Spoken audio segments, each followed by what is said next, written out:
Iya, iya. 6 tahun saya nunggu itu. Nah, begitu 6 tahun ya prosesnya gitulah, langsung datang surat, terus sama migrasi di Indonesia ditelepon bahwa ini saya maju, interview juga saya. Sama kayak Mas Suri juga interview gitu.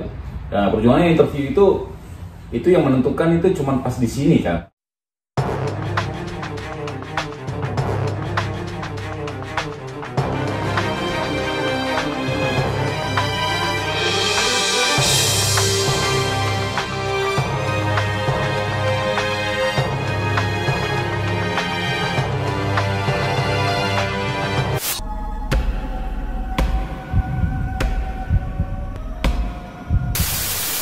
Oke, Cilo lupa apa sih? Selamat datang di acara gua nih. Ngobrol aja deh Pak, ngobrol-ngobrol santai, ngobrol bareng. Apa namanya? Di si Ani on vlog. Bareng lagi sama gua sekarang, lagi bareng sama Mas Suri. Mas Suri ini kerja di Amerika udah lama Mas ya. Jadi yang udah pernah kita ngobrol-ngobrol ya. Iya Pak. Susi Set yang di Maryland ini udah cukup ternama namanya, udah banyak yang kenal banget ya. Di Haggerstown lah. Di Haggerstown. Ya udah jelasin aja deh Pak, gimana, kenalan dulu lah Mas Suri. Sapit kerjanya apa dulu dari sebelum Susi gitu kan? Kalau saya, iya. Saya ini asli dari kampungnya ya. Saya dari Ponorogo, dari Desa Pintu, Kecamatan Jenangan, Ponorogo. Tepatnya di situ. Banyak juga ya orang Ponorogo di sini ya? Iya, ya? Tahunya juga di sini kalau banyak. Dulu dari sana ya? Ya di Maryland banyak. Dulu dari sana ya nggak begitu tahu kan, kita nggak kenal satu sama lain. Nggak begitu, nggak kenal lah. Kenalnya di sini tahu orang Ponorogo ada, kalau kayak ada perkumpulan ya reok gitu kan. Jadi banyak bertemu orang-orang Ponorogo. Itu Mas kayak Mas Bandi. Mas Bandi ketemunya di sini, Mas Joko. Mas Joko. Ya, pengusaha sukses juga tuh kan, yang punya box itu, yang sering ngirimin barang-barang itu Mas Joko. NTTS dia. NTTS Indo Cargo itu. Pak Susi, Pak Uri udah lama di Susi Pak? Kalau Susi bikin Susi sudah lama, sudah di tahun 2000 ya, sudah mulai 2000-an ya? 2000. Bukan 2000-an, tahun 2000 memang. Tahun 2000. 2000 bulan November bulan 11. Ya di sini ya, di Haggerstown ya. Iya. Tapi langsung begitu nyampe Amerika langsung jadi Susi apa gitu? Kalau saya, awal-awalnya. Saya pernah kerja di pabrik juga dulu. Di pabrik di pabrik di Philadelphia 3 bulan men. Oh ceritain tuh Pak, itu kan banyak tuh teman-teman yang pengen masuk pabrik tuh. Oh pabrik, aduh di pabrik zaman dulu susah ya? Telepon belum ada, belum punya HP zaman di tahun 2000, tahun 99 tuh saya baru nyampe itu belum ada HP. Jadi kalau mau telepon itu orang beli kartu, kemudian kita gosok-gosok gitu. Ada pinnya kan? Ya saya ngerasain itu ya. Tahu ya. Itu pun kadang ngantri men. Ada yang mau telepon ke Indonesia itu pakai itu juga. Pakai yang gosok-gosok kemudian $5, $10 berapa menit gitu ya. Iya.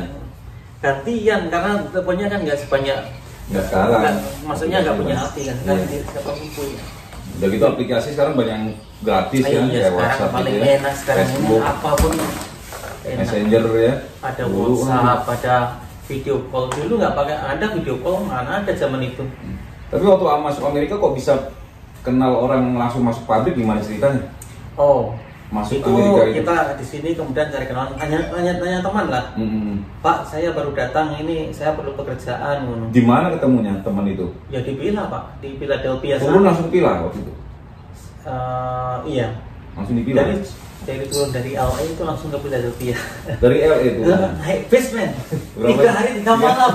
Nggak ketemu nasi. Nggak ketemu nasi lagi. Aduh, ngomong bahasa Inggris juga peletotan. Tiap kamu tahu stasiun Greyhound kan? Stasiun Greyhound itu kita lihat menu, tiap menu kita lihat nggak ada yang namanya nasi atau rice, itu nggak ada. Menunya menu Amerika kayak burger, kayak salad, chicken. Apalagi ya yang pizza gitu baru ada slice atau roti-roti yang mesin itu yang pakai, atau nggak salad gitu ya? Iya salad. Dan kita kan nggak terbiasa. Nggak ngerti. Mana kita belum biasa waktu itu. Nggak terbiasa makan. Nah terus dari Los Angeles ya, LA. Iya, Los Angeles. Kenapa kok tahu ke Pila gitu? Karena sebelum sini tuh sudah di referen di apa? Dari Indonesia nya? Di kayak diarahkan ke sana. Nanti kalau kamu dari LA ke Philadelphia, di sana banyak orang Indonesia, di sana banyak pabrik, jadi kamu bisa tinggal di sana. Oh, itu berarti Mas Suri dari Indonesia itu ikut travel gitu ya? Agent travel gitu apa? Saya enggak sih, dari saya di Indonesia bukan travel saya. Travel itu kan sejenis kayak bisnis apa namanya? Bisa bisnis. Kalau travel itu maksudnya ya kayak jalan-jalan kayak travel ya, bukan, ya. Jadi emang ada agent ngurus buat coaching visanya ya waktu itu? Zaman itu ya ada yang bantu. Kalau ngurus tetap sendiri nggak bisa. Ngurus sendiri tapi melalui membantu persyaratannya ada yang ngurusin zaman itu. Ya kita panggilnya paling kayak itu agent lah ya, gitu. Tapi memang nggak ada agent resmi yang berangkatin tenaga kerja di Indonesia ke Amerika itu memang dari dulu nggak ada, memang nggak ada itu ya. Cuma dia bantu-bantu saja karena dia lebih tahu syarat-syaratnya, prosedurnya, tahu berapa misalkan account bank yang harus punya, kemudian apa lagi ya, kalau masalah SKKP itu juga ngurus sendiri kan. Masih ingat ya itu total biayanya dulu berapa waktu berangkat ke sini? Waduh, sudah lupa mas. Waktu itu zaman 2000 itu ada sekitar 30 jutaan. Zaman itu tukaran juga kursnya juga kecil kan, sekitar $1 itu 9.000 atau berapa? 9.000 ya. Zaman saya Gus Dur ya pastinya. Ada nggak sekitar 30 juta waktu itu tahun 2000? Iya, sekitar itu ya. Udah semua pesawat ya. Iya. Zaman itu loh ya. Nah itu dari informasi kerjaan juga dari mereka ya, channel ini harus ke sini. Iya, ada, tapi nggak detail karena mereka sendiri nggak pernah ke sini. Mana dia tahu, cuma dikasih tahu. Nanti kalau kamu kadang-kadang sok tahu juga gitu ya. Iya, sok tahu. kamu belajar makan kentang. Padahal di sini setelah dipilih itu banyak toko-toko Asia. Iya di Indonesia. Oh tahun 2000 udah banyak ya? Sudah banyak, ada namanya Wingpad, ada namanya apa itu. Tapi hanya di kota-kota tertentu ya, Mas ya. Iya. Yang banyak Oriental people-nya ya, orang Oriental ya. Kalau di kota-kota itu biasanya orang Asia itu banyak, makanan Asia banyak. Milan, New York, terus kayak LA. Terus ada lagi Atlanta ya. Atlanta. Udah lumayan banyak sih. California. Terus abis itu langsung ke Philadelphia. Kita naik bus itu sampai 3 hari 3 malam. Aku naik taksi kan dari airport itu ke Greyhound Bus Station namanya kalau ini. Bahasa Inggris itu masih letot-letot juga. Enggak ngerti sama sekali. Greyhound gitu aja. Greyhound Station. Yes gitu. Terus akhirnya pokoknya antara jawaban yes sama no. Kita tanya how much gitu kan. Berapa gitu, dia bilang $50. Kemudian $50 ya, karena kita nggak tahu hitungannya $50 banyak juga ini, sekitar 500.000 zaman itu. 500.000 kurang. Akhirnya diantar mereka, terus dia tanya, where are you going? Katanya, kamu mau kemana? Katanya, aku mau ke Philadelphia. Kamu gila, kamu ke Philadelphia naik bis katanya, nggak naik pesawat, lebih murah, lebih cepat katanya. Karena kita baru datang, uang juga nggak banyak men. Berapa sisa di kantong waktu itu? Masih ingat nggak? Iya, masing-masing punya, karena kita tahu agak-agak aja kita punya uang cuma $500 gitu. $500 ya, itu bayangkan.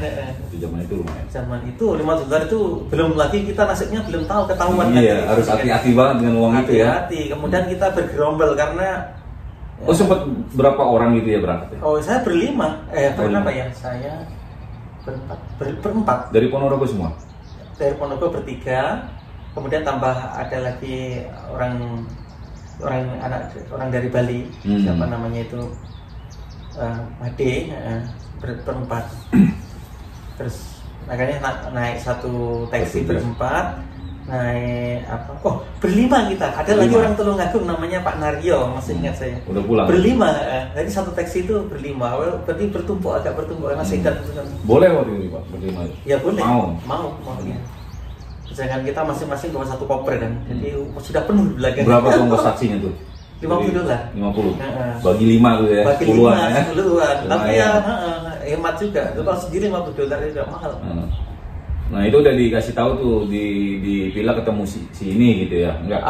Yang punya kenalan tuh namanya Pak Naryo. Pak Naryo tuh punya kenalan orang dari Tulungagung juga. Terus akhirnya kita itu bersama Pak Naryo ke rumahnya temannya dia, baru sampai di sana kita diskusi mencari rumah sendiri di sana. Nyewa apa? Dicarikan rumah. Dia yang nego dengan orang, kemudian kita yang bayar gitu. Bareng-bareng ya? Iya. Kita Siapa yang nyewain itu rumah tadi? Temannya Pak Naryo? Pak Naryo. Pak Naryo kayaknya sudah meninggal sekarang. Yang barengan Mas Suri tadi? Udah pulang terus meninggal di rumah? Kayaknya, dengar gitu. Terus berjalan gimana? Ceritanya lucu juga nih, maksudnya termasuk nekat juga gitu ya? Kayak sekarang ya, orang itu semua, kalau orang-orang kita itu kebanyakan yang berhasil itu yang nekat. Iya, karena gini Mas, saya banyak teman-teman yang nanya di di subscriber saya ini nanya gitu loh, gimana sih mereka kita cari kerjaannya gini-gini. Terus sedangkan orang-orang dulu tuh memang sama sekali total nggak tahu informasi apa-apa, bisa datang ke sini bisa survive gitu kan ya. Iya. Jadi emang harus nekat lah, nggak manja gitu ya. Jadi kalau sekarang biasanya mereka harus tanya, harus settle semuanya, harus siap semuanya, nggak bisa begitu juga kali ya, ya kan? Kita harus punya paling nggak koneksi atau. Oh, kalau zaman sekarang paling enak. Paling enak. Ini semua ada. Iya, di Facebook ada. Sebelum orang datang sudah konfirmasi, sudah omong-omongan dulu, sudah tulis-tulis. Makanya saya bilang sama mereka, udah bikin visanya dulu, habis dapat visa, baru kalian searching di Facebook. Kan kerjaan kita banyak teman-teman Indonesia bikin association namanya kan, Ibaji Chef, Sushi Chef, berkumpulan, association job, nyari job di situ ada semua, kalian buka di situ, cari-cari lah. Pokoknya itu udah banyak grupnya, jadi gampang sekali daripada kita dulu ya. Termasuk Mas Budi ya, kalau saya mungkin masih gampang gitu. Kalau kamu enak kan dia? Iya, lagi untung. Kan dari bapak ya? Nanti tuh lo bisa tanya di video gua, itu gue yang cerita nanti. Kamu gitu. Enak di sini nggak ada perjuangan yang kayak saya. Yang gak enak juga tapi nyangkul juga. Kamu ingat zaman itu interview di Surabaya itu di kedutaan itu pagi sudah datang. Jam 5 pagi ya, bisa iya, kadang-kadang nggak kepanggil lah. Saya ngerasain Pak itu. Nggak panggil men. Saya ngerasain itu. Dipanggil cuma dihitung sampai di sini, yang ngantri yang dulu diambil misalkan 20 orang ke sini, yang sana go home. Oke, perjuangan saya menurut Mas Suri gampang, tapi Mas Suri nggak pernah lihat saya sebelum dapat green card ini dari Bapak kan. Jadi teman-teman kalau perlu tahu, gue dapat, alhamdulillah emang rezeki banget kayak Mas Suri bilang, itu dari Bapak saya gitu. Kebetulan dia udah lama juga di sini. Dapat lotre green card, habis itu nge-play citizen, terus keluarganya ke bawah. Tapi dalam waktu kita nunggu surat itu bertahun-tahun Pak. Oh iya? Lebih dari 6 tahun saya tunggu. Masa? Iya. Makanya memang kalau sekarang berangkat ini masuk gampang, enak, rezeki banget gitu. Memang iya. Cuman saya pernah ngurus visa juga seperti Mas Turi. Oh, yang maunya kayak visa-visa ya biasa, jalan-jalan iya. Jalan-jalan. Saya ngurus itu sampai visa pelaut saya pernah. Oh, gagal. 4 saya punya paspor, gagal. Oh. Itu. Karena kenapa? Karena data saya memang udah ada di sini, Pak. Oke. Gitu. Jadi iya. 6 tahun saya nunggu itu. Nah, begitu 6 tahun ya prosesnya gitulah, langsung datang surat, terus sama migrasi di Indonesia ditelepon bahwa ini saya maju, interview juga saya. Sama kayak Mas Suri juga interview gitu. Nah, perjuangannya interview itu yang menentukan itu cuma pas di sini kan. Ada 2 interview di Jakarta atau di Surabaya. Kalau kalian jebol itu belum tentu masuk di sini, bisa jebol juga interview juga di sini kan. Kok bisa? Kan ditanyain. Pas di airport? Iyalah. Loh, kalau ini cerita yang lain ya, kalau istriku dulu bisa dikasih surat kuning. Iya sama. Sudah gak ditanya apa-apa. Dikasih amplop, segel. Tapi nyampe sini baru dia buka. Iya memang, tapi kita ditanya untuk make sure itu dokumen itu benar punya kamu, gitu kan. Oke.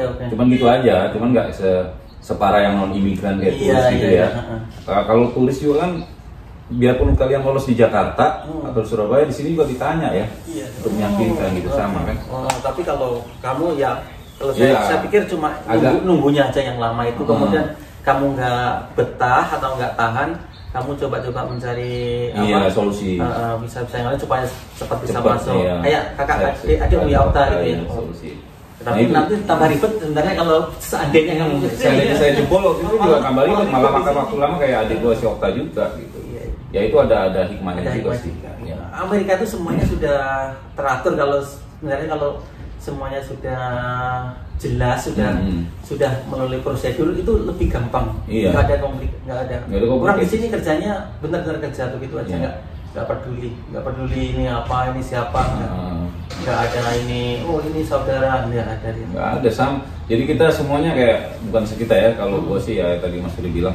Cuman kalau Mas Suri ini sama dengan teman-teman yang lain, berjuang juga dari memang dari nol banget gitu ya, dari nggak punya surat gitu ya, kan sampai punya surat ada perjuangan. Jadi ceritanya banyak banget. Nah itu tadi terusin lah, tuh apa pilah. Oh di pilah itu main liburnya hari Minggu. Kita nggak ada punya yang mobil. Sebenarnya itu langsung kerja tuh yang begitu nyampe ngumpulin rumah dapat kerjaan ya, pabrik. Oh iya, dapat kerja. Kamu seneng banget. Aku mas, ya seneng cuman itu karena kita punya utang di Indonesia. Iya. Utang saya tuh. Itu sekitar berapa juta zaman itu ya? Ada hampir 2.000 dolar. Nah itu salah satu juga nih yang gue bertanya ini. Banyak juga subscriber nih nanya ini, Bang, kalau nggak punya duit bisa nggak ke Amerika? Ya nggak bisa dong. Semua harus punya duit. Gimana caranya? Lu harus cari duit dulu. Kayak tadi kayak kerjaan itu atau usaha, lu mau cari duit, lu harus buang duit dulu istilahnya gitu ya Pak ya. Kayak gitu. Istilahnya pasti harus ada namanya ke Amerika, apalagi ke Amerika pakai pesawat. Masa lu nggak punya duit? Harus bisa usahain. Langsung dapat kerja langsung seneng tuh ya? Seneng mulai, tapi ya bosan juga karena kerjanya itu kadang-kadang saya itu tinggal di Philadelphia, kerjanya jauh ke New Jersey, kadang-kadang jauh ke pabrik apa dulu Pak itu Pak? Saya pernah kerja di pabrik yang lama itu pabrik bunga. Pabrik bunga ada pabriknya? Ada. Jadi orang, kamu tahu tulip kayak onion kayak bawang itu, tulip, ya. Itu dimasukkan ke apa namanya, tulip itu ada packnya kayak pack kecil-kecil gitu. Nanti disusun misalkan satu ranjang ini isinya misalkan 10, jadi ambil sini 10 kemudian geser ke sana, 10 digeser ke sana gitu. Kemudian datang lagi dari mesin dimasukkan gitu. Kemudian ada yang nyusun di sana pakai forklift. Terus ada lagi yang kerja di bunga, yang bunga hidup yang ditanam itu, kamu lihat bunga yang hijau yang kayak dijual di dalam pot, yang ada bunga kuning, bunga itu. Kayak di Home Depot itu. Kita nyiram-nyiram, kemudian ada mesinnya itu yang ngisi-ngisi apa? Biji tanaman. Kalau saya dulu ngisi, ada mesinnya ini ngasih tanahnya. Ini kita nyusun potnya, kemudian mesin tanah langsung pohon itu. Itu berapa Pak kerja gitu Pak? Per jam Pak? Per jam-jaman itu. Kita ikut agent men, kita nggak ikut agent. Iya, jadi bukan saya bukan dia, agent. Tapi kita taunya yang biari orang Indonesia itu. Orang zaman itu orang Kamboja saya. Orang Kamboja. Orangnya kan mirip-mirip orang kita juga ya. Orang-orang mirip-mirip orang kita juga, wajah-wajahnya mirip, putih juga enggak. Pakai agent itu ya? Enggak. Dipotong berapa persen sama agent? Saya tidak tahu, pokoknya agent itu nyari 1 jam $5.75. Terimanya Pak Mas Suri waktu itu? Iya, 1 jam $5.75. Gila. Zaman itu. Berapa jam kerja? 8 jam? 10 jam? Rata-rata 8 jam, tapi kadang-kadang 10 jam. Walaupun 10 jam dibayarnya juga sama saja. $5.75 itu udah dipotong agent? Sudah, pokoknya udah ya? Sudah bersih ya? Segitu zaman itu. Mungkin itu sekitar $8 jadi, waktu itu ya? Jadi dalam seminggu itu saya ingat gajian itu cuma $300, seminggu? $320. Kalau dalam seminggu itu. Libur nggak libur? Ya libur. Hari Minggu atau hari Minggu libur. Satu hari ya? Aku lupa ya dulu, apa 5 hari apa hari Sabtu Minggu libur gitu. Oh liburnya minta 1 hari. Kita lagi seneng-senengnya kerja kan. 6 hari kerja. 6 hari kerja zaman itu. 300 lah, 300 seminggu itu kali 4 1.200 ya. Bayar apartemen? Bayar apartemen kita patungan karena tinggal berempat. Jadi ya misalkan apartemen itu zaman itu $600 bagi 4 sebulan. Jadi dibagi 4 terasa 50. Iya sekitar. Tambah biaya makan, mungkin dalam 1 bulan itu 100 sudah cukup zaman itu. Makan ya? Makan $100 ya? Iya zaman 1 orang loh ya, kita berempat. 1 bulan? Lebih hemat kalau kita itu. Kemudian kita juga orang-orang dari Indonesia yang masih itu kan, makan juga nggak begitu mahal-mahal kan. Maksudnya kita yang penting ada beras, ada sayur, ada daging, ada susu, ada buah, udah. Jadi mendapatkan itu sekitar 1.200 ya kan? Sebulan kan? Iya. Terus dipotong 100 buat biaya hidup lah ya. Kayak gitu-gitu ya. Iya. Sekitar itu. Sekitar 1.000 lah. Ya 1.000 lah. Itu sudah pokoknya masuk kantong itu zaman itu 1.000. Udah besar ya? Udah besar. Senang banget. Itu berapa lama itu sih? 1.000 itu berarti sekitar berapa zaman itu 9 jutaan ya? 9 juta, 10 juta ya. Jadi kerja 2 bulan itu bayar utang. Bayar utang di rumah? Indonesia. Sebenarnya nggak aku yang uang utang itu aku ingat $1.000 sebenarnya, cuma 1.000, tapi karena Yang saya itu punya sudah motor zaman itu masih baru main. Saya jual lagi. Untuk gantiin motor itu lah ya. Zaman jadi yang 1000 itu yang motor itu karena ketika berangkat tuh motornya belum laku, jadi menyombong ini motornya kamu bawa dulu. Oh, digadein. Motornya jual ya sudah dibayar kontak. Kemudian yang satu yang 9.000 memang utang-utang dari teman-teman Peko. Jadi yang perjuangannya luar biasa juga Mas. Iya men. Tidak seperti yang. Berapa lama Pak tinggal kerja di pabrik tuh? Saya kerja cuma 3 bulan. 3 bulan. Terus itu lari ke restoran-restoran. Lari ke restoran kan zaman itu juga nggak ada informasi kayak sekarang kan.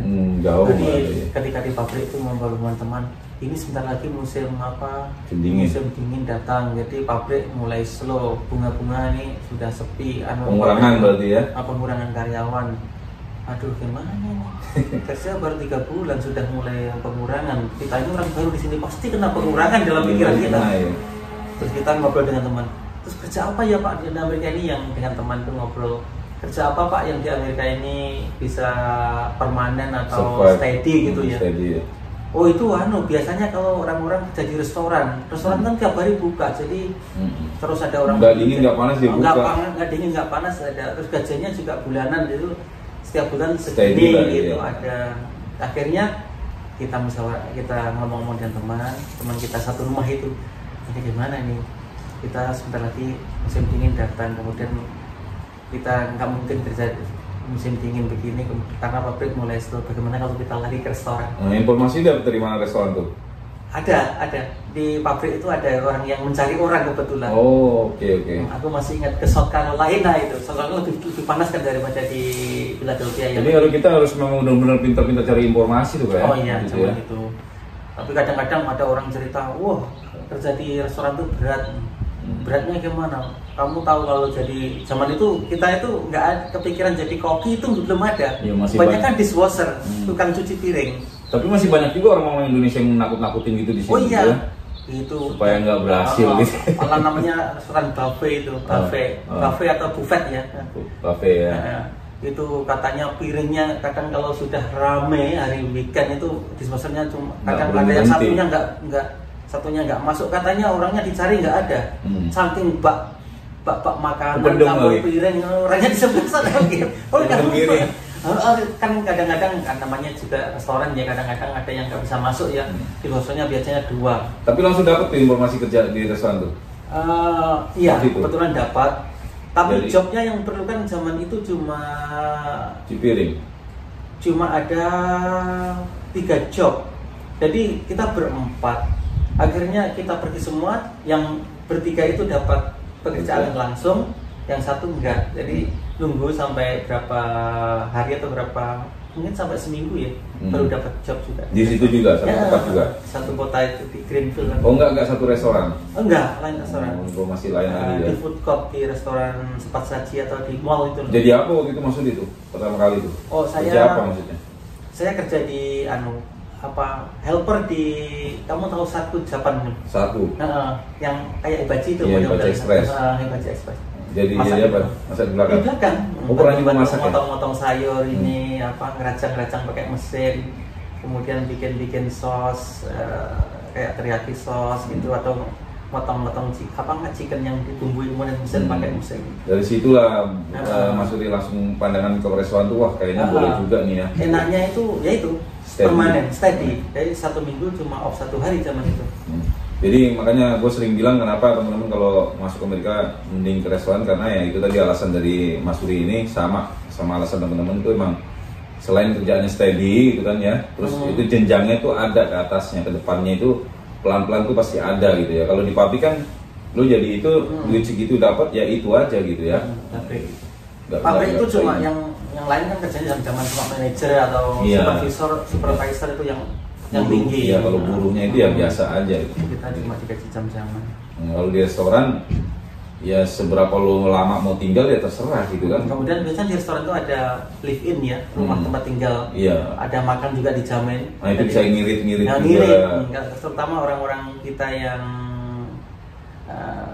maksudnya mau cari duit atau baru-baru datang. ada pengurangan living cost lah ya. Iya benar. Kalau misalkan gaji 1.500 bisa 1.500 utuh mah. Kalau nggak mau, cuman paling pakai makan doang ya, makan dari restoran. Gitu ya? Kalau saya dulu kerja di itu, kalau makanan tiap libur bawa dari restoran, boleh? Enggak, kalau misalnya kayak bosen gitu makan kan paling beli makanan kan berapa kali gitu ya. Libur pengen makan di mana, paling sekali 2 kali. Sekali 2 kali. Waktunya juga kita nggak begitu banyak, cuma libur 1 hari itu kita bersih-bersih baju, kemudian kita juga mau istirahat di rumah kan, telepon keluarga. Nggak mungkin kita libur 1 hari ke sana ke sini. Ingat besok mau kerja lagi 10 jam. Kan rata-rata 10 jam kerjanya. Di restoran tuh rata-rata 10 jam. Nah dari situ Mas Udi langsung cari informasi ke restoran terus tuh ya akhirnya ya? Iya enggak, ya itu dipertahankan dulu, belum cari karena zaman itu. Berapa lama itu waktu itu? Nyaman. Aku kerja sampai di North Carolina itu? Tapi setelah di restoran Mas Sarku itu saya kerja di Chinese restoran juga. Sempet juga? Lama malah. Jadi hampir setahun saya di Chinese restoran. Jadi itu yang bikin pinter saya jadi koki itu yang di Chinese restoran itu. Kenapa kok tau dari koki tukang masak kan enak kalau tukang masak. Banyak orang Indonesia di sini di tukang masak pada betah gitu ya, maksudnya pada senang gitu. Kenapa langsung ke sushi? Akhir-akhirnya. Tapi kalau di Chinese restoran itu kerjanya lebih banyak, kemudian porsinya gede-gede tapi harganya lebih murah. Jadi uangnya nggak kurang begitu bagus. Kalau menurut saya begitu. Jadi bahan yang kita jual itu memang kita belinya juga bahan-bahan yang murah lah ya dari Chinese itu. Kita jual juga lebih murah dari makanan Amerika. Bos bayar seadanya mah. Bosnya bayarnya juga karena dia jualan murah, dia maunya jual tuh banyak, jangan cuma banyak, jadi dia untungnya dari situ. Kemudian gajinya juga nggak begitu bagus karena ya lihat makanannya murah mana bisa. Nah ya kita terus ketemu pengen foto kerja di Jepang kayaknya Jepang duit nih. Zaman itu belum banyak orang yang di Jepang. Iya. Yang belum ada telepon lagi ya, belum ada media sosial zaman itu. Masih ada cuma Friendster doang sih ya? Oh belum. Tapi belum ada informasi sama sekali belum, ya? Zaman itu belum ada Friendster ketika tahun 2000-an itu. 2000 bukan 2000 atau 99 2000. Lewat telepon aja udah kalau gitu ya? Telepon di jalan itu, terus atau kirim surat. Iya masih ada kirim surat zaman itu. Kalau misalkan aku minta foto kamu itu saya kirimkan foto saya. Kamu kemarin main ke rumahku atau bersama-sama. Nanti fotonya saya upgrade-kan, kirim kamu dikirim surat. Zaman dulu ya. Enggak, ini fotonya foto nyata. Kalau sekarang kan foto di. Oke, itu ceritanya berapa tahun kemudian ya, akhirnya terus di restoran Jepang. Aku dengar dari teman juga sih namanya. Itu hari yang kumes kamu bilang ya. Hari yang pulang dulu yang kamu datang dia pulang. Mas Hari. Ya. Itu dulu dia punya teman malah. Dari temannya dia. Bilang telepon itu katanya sekarang itu loh. Kalau masak di restoran Jepang itu enak katanya. Enaknya gimana katanya? Kan kalau di Amerika ternyata orang itu kalau makan ngasih tip katanya. Oh iya. Jadi selain gaji dari juragan, dari bos, itu dapat lagi tambahan dari orang tamu-tamu yang makan, yang senang itu masih belum lagi side tip gitu ya. Nggak mikir side tip zaman itu, pokoknya tip itu. Jadi tip itu kayak jasa ya, orang senang kemudian ngasih tambahan uang. Iya. Dari situlah tergerak kita kerja di sana ya di restoran yang gitu, yang model-model begitu ya. Coba nanti saya telepon teman saya lagi. Terus lama belum ada zaman itu, belum ada pekerjaan. Terus pas berapa bulan berikutnya, sekarang ada. Dia ngomong saya, ada sekarang ada, dia perlu orang, hiring orang katanya. Aku tak berangkat dulu. Siapa Mas Hari tadi? Hari ini berangkat dulu. Mas Hari kalau lagi nonton sama Mas Hari. Terus gue juga mau gara-gara dia kok jadi terus dia sudah kerja berapa minggu benar Mas Yuri di sini memang ada kan Mas di sini di Egerson ini di Fredrik dia di Fredrik. Di Fredrik karena iya, aku kerja di sini cuma bantu-bantu di belakang, dikasih tip juga karena saya baru datang kan belum bisa masak di depan kan. Aku dikasih tip karena aku rajin bantu katanya. Jadi satu hari itu kadang-kadang dapat $10, kadang-kadang dapat $15. Selain di luar gaji ya? Selain di luar gaji, lumayan itu. Berarti kalau satu minggu, misalnya 10 dalam satu hari. Kerja 60. 60 kali sebulan. Berapa? 240. 300, hampir 300 dolar kan ya. Iya. Dan di tambahan aja nggak masuk. 240-an, 250 lah. Gajinya mulai start itu juga sudah zaman itu sudah bagus. Ada 1.500, 18. 1.800 ya, lumayan waktu tahun itu 2000 berapa itu. Karena sudah kan nggak mikir kalau dapat tip juga, karena dia masih training, tapi kebetulan setnya itu orang kita juga. Akhirnya sampai pindah ke Mas Hadi di Freddy? Belum, saya nunggu lagi, belum ada job. Cuma satu orang, terus nggak begitu lama. Dia lihat teman kerja itu bagus, kamu punya teman lagi, aku mau hiring lagi.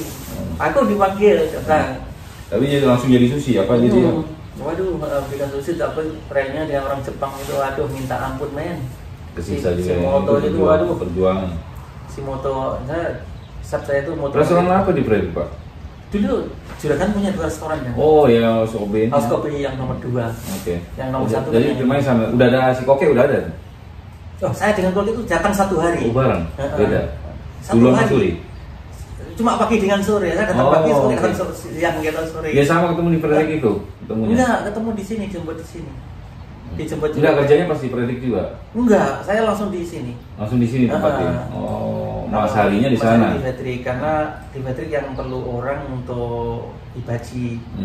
Yang apa? Hibachi grill bukannya. Kalau saya sushi kurang, ini kan tambah rame mulai bulan Desember itu tambah rame. Nah, dari situlah maksudnya karir susinya itu ya, di situ ya, sampai sekarang. Jadi saya tuh mulai belajar sushi sejak tahun 2000 bulan 11. Sampai sekarang 20 tahun jadi sushi chef. Pengalaman yang luar biasa men ini. Iya, jadi Mas Budi nggak pernah pindah-pindah nih, ceritanya banyak banget. Ya. Saya tuh kalau restoran saya kebetulan rame, tahu sendiri kan sushi di Kobe rame, apalagi sejak saya datang, ya bukan sombong ya, kita juga bekerja keras juga kan. Semua orang di sini emang gokil gila-gila. Kalau kita dengar ceritanya mereka bekerja keras, jadi nggak macam-macam, jadi orang kos itu suka, kemudian cari sponsori, dapat screen card akhirnya. Dari situlah ya, pengabdian lah ya. Pengabdian juga. Jadi gitu, perjuangan untuk dapetin surat juga di sini nggak gampang juga. Tapi zaman itu pas ada kebetulan banyak kesempatan gitu ya. Ada kesempatan. Jadi kalau sekarang ya mungkin susah, agak susah. Cuman ya tetap kalian harus berusaha juga. Jadi kalau caranya gitu, kalau misalnya mau dapet itu ya memang harus kerja pengabdian lama di restoran itu sampai Juragan gimana ngeliat kalian gitu ya. Sampai. Tapi walaupun susah tetap aja maksudnya kita tetap berusaha gitu ya. Itu kan rezeki-rezeki yang namanya. Iya. Saya itu juga di situ itu belajar sushi juga, pengalaman saya bertambah dari chef-chef yang datang kan sudah bergantian yang datang. Itu saya belajar dari mereka juga karena saya tinggal di situ terus kan. Kalau ada orang yang belajarnya itu pindah dari restoran satu ke restoran lain, tapi kalau saya di restoran satu ada chef datang ya belajar dari yang datang itu juga, mereka pergi karena mungkin ada. Tapi mereka juga masuk itu ya mungkin nggak ada pelajaran yang diambil dari Mas Budi. Pasti ada jadi juga saling berbagi aja. Saling berbagi. Kan katanya orang itu kalau tambah ingin pengalaman ya harus pindah-pindah restoran. Tapi kalau saya nggak juga sih. Nggak juga karena restoran itu yang kerja bukan hanya 1 orang, tiap orang kalau hiring chef datang berapa mungkin 1 tahun pergi. Saya lihat juga apa stylenya bagaimana. Kalau bagus ya ambil. Kalau bagus ambil, kalau nggak usah. Kalau kurang bagus ya kalau bagus ya kita ambil, sama saja. Jadi itu ceritanya Mas Suri nih dari saya punya. Sejak di sini itu sudah berapa chef ya? Ada mungkin yang chef itu ada hampir banyak. Yang keluar masuk itu yang saya sendiri maksudnya. Iya, aku lihat juga itu waktu. Jadi gua juga pernah kerja sama Mas Suri lama gitu ya, karena kita bisa lihat orang yang ganti. Dia pun dibaca juga gitu, sering ganti-ganti kita ya. Oh iya, ada hampir 7 orang itu yang sudah keluar masuk. Mungkin Michael, terus si siapa lagi yang Chris. Ada Chris. Oh iya, mungkin ada 10 orang. Ada Chris, ada Akiko yang Jepang itu. Kemudian ada namanya Son, yang orang Korea. Son, yang ada Bob Wasabi itu orang Korea juga. Mr. Kang. Kalau gua Mr. Kang. Mr. Kang itu cuma training kalau dia. Sempat ya di sini. Sempat training. Terus ada lagi Mr. siapa? Orang China itu ada John, namanya John tapi aslinya nama Amerika. Banyak kok. Itu perjuangannya Mas Suri hebat banget. Sekarang udah dapat surat di sini ya. Alhamdulillah sekarang sudah dapat surat, dapat. Gue mau tanya nih Pak, bedanya green card sama citizen tahu nggak sampean? Apa hak dan kewajibannya Pak? Kalau saya itu cuma tahunnya itu kalau green card itu nggak bisa nyoblos selama memilih apa namanya presiden atau milih wakil presiden kayak kemarin tuh ya. Kalau citizen bisa. Kalau citizen bisa itu. Ya ada sih kayak kalau gua tahu sih yang ini sekalian ya gua bahas sekalian. Maksudnya yang gua tahu juga gitu perbedaan citizen sama green card buat di Amerika sama di Indonesia ya. Jadi hak dan kewajibannya kurang lebih hampir sama. Oh, iya. Ya, hampir sama. Saya bilang nggak sama. Tapi ada sedikit yang berbeda kayak tadi kalau citizen kalian bisa milih presiden hak mengeluarkan hak suaranya untuk milih presiden gitu kan. Nah, kalau green card enggak.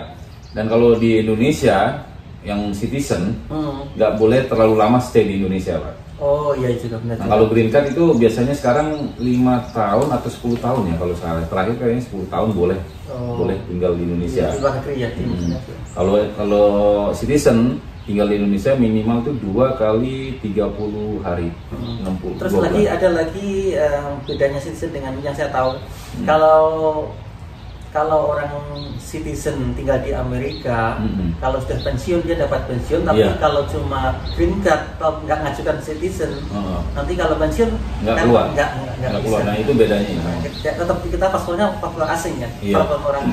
Iya. Kalau citizen kalian bisa dapat uang pensiun, memang iya benar itu salah satunya. Kalau green card nggak bisa. Dan misalnya kita nih nggak minta ya Pak ya, misalnya kita melakukan kesalahan gitu ya fatal. Kalau citizen paling juga di penjara. Tapi kalau green card kalian dipulangkan terus green cardnya digunting. Di negara asalnya. Iya, jadi kayak gitu-gitu. Banyak sih, cuman nggak terlalu jauh berbeda. Cuman yang gua tahu, yang kita tahu cuman itu sih ya. Banyak teman yang tanya itu bedanya apa. Citizen sama green card tuh nggak terlalu banyak bedanya. Ada lagi kalau citizen nyponsori apa? Oh iya. Bisa nyponsori lebih cepat, nyponsori keluarganya. Nah itu kemenangannya citizen itu kalian bisa sponsor buat keluarga untuk jadi green card itu lebih cepat daripada green card mensponsori keluarga untuk jadi green card lagi sini. Itu agak susah. Ya bukan agak susah, cuman prosesnya agak lama. Ya tahu sendiri yang namanya citizen warga negara. Salah satunya saya korbannya, saya harus waktu itu istri kan datang sini pakai visa biasa ya, bisa turis lah ya.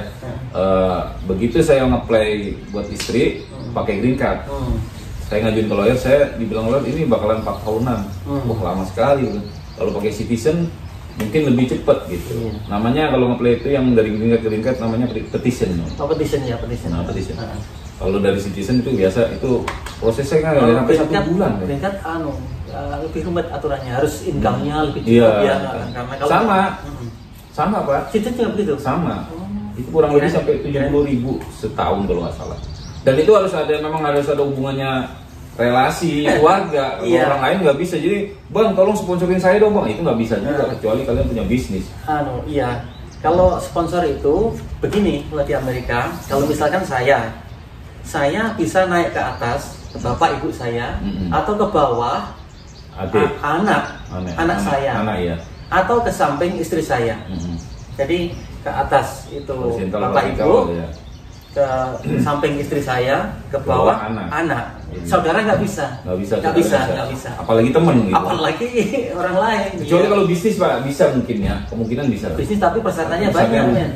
Kamu harus punya bisnis besar. Kemudian yang didatangkan itu memang benar-benar dibutuhkan. Spesialis yang di sini tidak ada. Dan kamu harus bisa menunjukkan kalau di sini tidak ada. Iya itu. Ya itulah mungkin kurang lebihnya itu sih sebenarnya. Yang penting kayaknya datang dulu sini, penting visanya dulu lah, itu susah gitu-gitu masa lalu jauh. Visanya juga sekarang ya. Iya, ngurus apalagi susah. Nih apa demi ini aduh. Kayaknya kita udah kepanjangan nih Mas ngobrolnya Mas. Nah, ya apa namanya? Ada berbagi saja. Ya berbagi aja, kita berbagi aja, sharing-sharing, barangkali teman-teman ada omongan kita yang nggak apa namanya. Ini gue juga minta maaf ya. Terus nggak sengaja. Kita itu bukan bercerita. Ada yang baik kita ambil, yang tidak baik ya jangan dicela. Kalau ada baiknya diambil, silakan kalian ambil. Yang nggak baik nggak usah diikuti. Dan lihat dari video teman-teman yang lain itu atau berita-berita dari yang lain itu bisa untuk pertimbangan juga ya. Iya. Jadi kita belum mutlak 100% benar. Juga belum tentu semua yang kita omongkan itu juga salah. Iya kan? Iya benar. Jadi kita saling-saling pintar-pintar nyaring informasi lah gitu ya. Kayak kemarin ada kasus rasis Asia dan segala macam. Kita di sini alhamdulillah baik-baik aja. Yang penting kita bisa jaga diri aja. Itu aja sih. Kalau masalah kayak kemarin berita itu kadang-kadang berita itu besar-besarkan gitu ya. Itu besarkan dengan tujuan. Kayak agama juga di sini kita baik-baik aja gitu. Jadi minoritas kita di sini alhamdulillah baik-baik aja. Gitu. Karena undang-undangnya ketat ya Amerika itu. Jadi kadang-kadang berita itu terlalu dibesar-besarkan sehingga bikin orang takut untuk berusaha gitu ya Mas. Ya itulah ada kata-kata kuota dari Mas Suri buat teman-teman apa gimana yang mau berjuang untuk seperti jadi Mas Suri atau seperti kita di sini nih. Untuk keluarga. Memang dari dulu Amerika itu sejak saya zaman sekolah itu sudah kedengaran kalau apa namanya Amerika itu negeri idaman atau negeri impian gitu ya. Buat semua orang ya. Memang saya bandingkan dari negara lain, memang iya. Karena saya juga sudah pernah tinggal sebagai warga negara asing di Malaysia juga ya. Ketahuan sekali bahwa perbedaan antara jauh ya Pak ya? Jauh. Warga negara dan bukan warga negara itu beda, sudah kelihatan sekali. Kenyamanan. Kenyamanan. Tapi kalau di sini hampir sama saja. Orang walaupun warga negara kayak kamu warga negara kan saya bukan ya. Hampir sama saja kan. Saya beli mobil, kamu saya beli mobil sama. Punya rumah, saya punya rumah, kebetulan dijual. Iya nggak apa-apa, yang penting. Tapi bisa gitu kan, jadi bisa menyamakan, nggak kelihatan. Terus kayak saya terus terang ini apa? Karena dalam satu keluarga itu saya punya anak 3 kan. Istri kerja cuma sambil-sambil aja, sambilan aja ya. Buat menghilangkan kejenuhan lah ya. Terus tambah-tambah dikit juga lah. Saya itu ketika anak saya lahir di rumah sakit itu pelayanannya bagus sekali. Dari situ ya. Saya tuh baru menangis itu. Wah, kita ini orang datang, orang lain di sini. Dirawat bagus sekali, anak saya nggak usah bayar 1 sen pun nggak bayar lahir itu. Itulah. Iya, Adi merasakan sendiri kan tuh ya. Wah, kalau bahas itu Pak, saya nggak bisa saya ini apa namanya perbedaannya jauh. Kayak kita di Indonesia kita nggak punya, jadi memang orang-orang nggak punya bener gitu loh. Bukan saya nggak bangga sama Indonesia, mungkin belum sampai ke sana. Mungkin nanti suatu saat bisa sampai sana.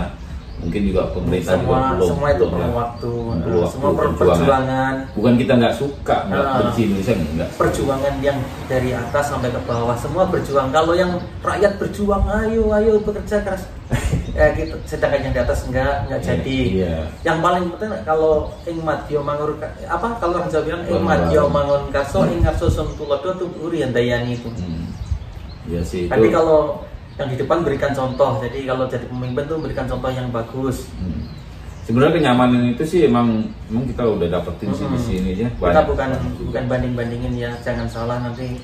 Saya juga masih orang Indonesia, paspor saya masih Indonesia. Kalau ini sudah citizen ini. Itu cuma paper guys, itu cuma kertas itu untuk. Karena orang-orang kadang-kadang menjadi warga negara itu karena terpaksaan, keadaan, keharusan. Kalau love-nya atau cintanya nggak bisa hilang, Walaupun saya kalau boleh milih, keadaan saya kalau misalnya gitu ya, maksudnya steady, saya pilih di Indonesia Pak. Oh iya. Gitu. Tapi saya belum siap untuk itu, kita belum siap. Gitu, karena gimana ya? Ya pokoknya ya gitulah. Kalian nggak di sini deh. Perjuangan kita lah untuk jadi apa namanya? Bukan ya syukur-syukur jadi orang sukses Pak ya. Syukur yang mudah. Paling nggak survive aja lah di negara. Tapi di sini tuh juga kita akui ya orang-orang sini itu baik. Di mana itu ada diskriminasi, jangankan di mana-mana ada. Di mana-mana ada itu sudah. Kalau saya pernah belajar itu sudah sifat dari biologis. Kehidupan ini punya sifat diskriminasi dalam sifat dasarnya ya. Karena undang-undang maka orang itu takut dengan diskriminasi. Undang yang bikin orang takut itu. Jadi kata-kata ininya apa yang buat semangat teman-teman berjuang terus. Ya kalau punya impian ya dikejar terus. Selagi Anda punya kemauan, tidak ada kata yang tidak mungkin untuk dapat kesempatan itu. Iya. Tapi kalau ada kesempatan depan mata harus diambil. Benar. Kalau ada kesempatan datangnya bukan nggak bisa 2 kali. Kadang-kadang nggak bisa 2 kali. Jadi harus diambil. Cepat diambil. Harus diambil gitu. Menurut saya begitu. Oke. Teman-teman, jadi yang jelek jangan ditiru guys ya, yang baik tolong diambil. Makasih banget udah diajak ngobrol Mas Udi. Saya ini sebenarnya juga ingin bagi-bagi juga dengan teman-teman ya melalui vlognya Om Andi ini. Andi apa namanya? Si Andi vlognya. Bukan Andi Lumut. Boleh juga tuh buat nama vlog. Terus kenapa Pak? Ya maksudnya kalau kita bisa bersharing begini, alangkah baiknya walaupun cuma omong-omong, cuma kata-kata, kadang-kadang sangat berguna karena kita tidak mungkin memberi uang kepada Anda, cuma memberi pengalaman kita ke teman-teman yang lain. Dengan begini kita bisa ngasih amalan Pak ya.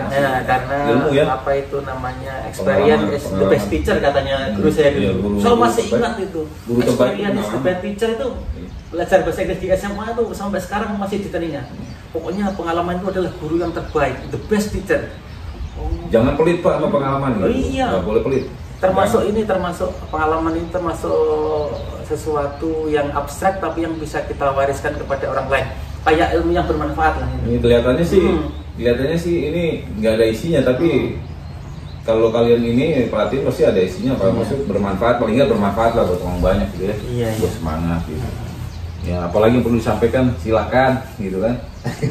Mas Udi ini juga punya channel YouTube kalau kalian mau nanti saya gabung. Namanya saya sudah punya YouTube namanya Dolar Emas, bisa dilihat di sana. Masih keluarga saja. Kita masih mau belajar lah. Masih belajar dengan ini. Masih mau belajar juga. Nanti saya mau ini numpang juga ini di sini. Saya mau silakan guys. Mau bagi-bagi masalah membuat sushi nanti ya.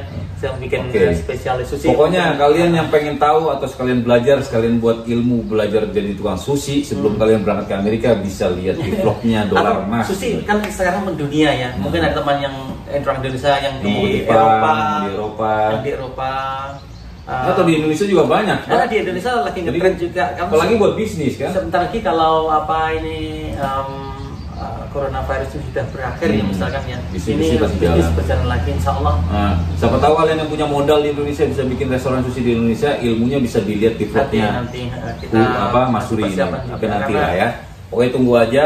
Silakan dilihat dulu Dolar Emas kalau kalian mau. Yang penting harus pertama menurut saya harus niat baik. Niat itu paling utama. Itu kuota dari Mas Suri misalkan ya. Niat baik, kemudian berdoa yang baik, kemudian melakukan yang terbaik. Itu aja kuncinya. Insya Allah. Alhamdulillah. Mudah-mudahan Pak ya. Niat, kemudian berdoa, melakukan yang terbaik. Insya Allah. Kayak saya sekarang ini niat bikin vlog. Terus berdoa. Iya, berdoa yang baik juga. Iya, berdoa yang baik. Udah gitu berusaha yang terbaik. Berusaha yang terbaik. Gitu aja ya. Jangan dibolak-balik. Atau dilipati salah satu cuma berdoa yang baik tapi nggak pernah berniat yang baik. Berdoa misalkan ya Allah saya amalkan surga, saya amalkan surga, tapi dalam arti tidak ada sama sekali yang itu ya, atau jadikan saya orang baik, tapi sama sekali niat itu nggak ada. Ucapan aja gitu. Ucapan itu juga nggak baik. Jadi yang pertama niat dulu yang bagus, kemudian diucapkan atau didoakan yang bagus, kemudian apa yang kita doakan itu kita laksanakan Mas. Kita melaksanakan apa yang kita ucapkan, yang kita doakan tiap hari. Itu ya. Insya Allah. Insya Allah itu. Itu aja. Makasih guys. Banyak, saya habis nanti. Makasih banget yang udah meluangkan waktunya untuk nonton kita ngobrol ngobrol santai ini sama Mas Udi. Iya. Saling berbagi ya. Ini pas hari Minggu tadi ya, nonton saya libur, kemudian pas saya juga libur, kita ada kesempatan buat berbagi. Mudah-mudahan ada gunanya, ada bermanfaatnya buat kalian. Makasih ya yang udah nonton semuanya. Jangan lupa di subscribe, di like, di di komen, di share di kalian punya sosial media, WhatsApp, Facebook, apa aja lah, Instagram, yang lain-lain. Sampai ketemu lagi guys. Assalamualaikum warahmatullahi wabarakatuh. Waalaikumsalam warahmatullahi wabarakatuh. Udah gitu aja.